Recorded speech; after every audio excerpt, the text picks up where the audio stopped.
سفر کے مہینے میں یہ دو صدقے لازمی کرنا۔ جو بندہ سفر کے مہینے میں یہ دو چیزیں صدقہ کرتا ہے، اللہ پاک کو یہ دو صدقے بہت پسند ہیں۔ اس کے رزق میں برکت ہوتی ہے، کاروبار میں ترقی ہوتی ہے، گھر سے پریشانیاں، مصیبتیں، دکھ در تکلیفیں اللہ پاک ختم فرماتا ہے، اور سارا سال گھر میں خوشحالی رہتی ہے۔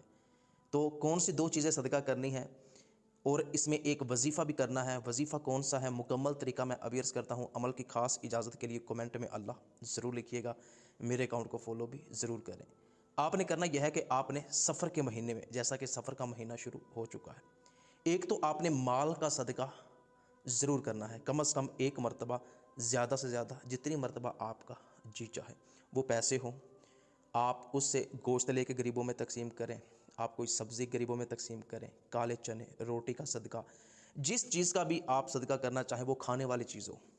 تو آپ نے جب بھی کسی کھانے والی چیز کا سفر کے مہینے میں صدقہ کرنا ہے، تو آپ نے اس پہ 3 مرتبہ سورہ کوثر پڑھنی ہے، 1 مرتبہ سورہ فلق اور 1 مرتبہ سورہ ناس، پھر کسی بھی مقصد کے لیے دعا مانگنی ہے، انشاءاللہ وہ دعا قبول ہوگی، اور آپ کے رزق میں برکت ہوگی، کاروبار میں ترقی ہوگی۔ دوسرا صدقہ، دل کا صدقہ، زبان کا صدقہ۔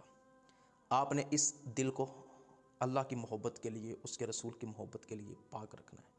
کسی کا دل میں حسد نہ ہو، بغض نہ ہو، کسی کی دنیاوی مقاصد کے لیے دشمنی نہ ہو، اور اس دل میں ہر وقت اللہ پاک کا ذکر ہونا چاہیے۔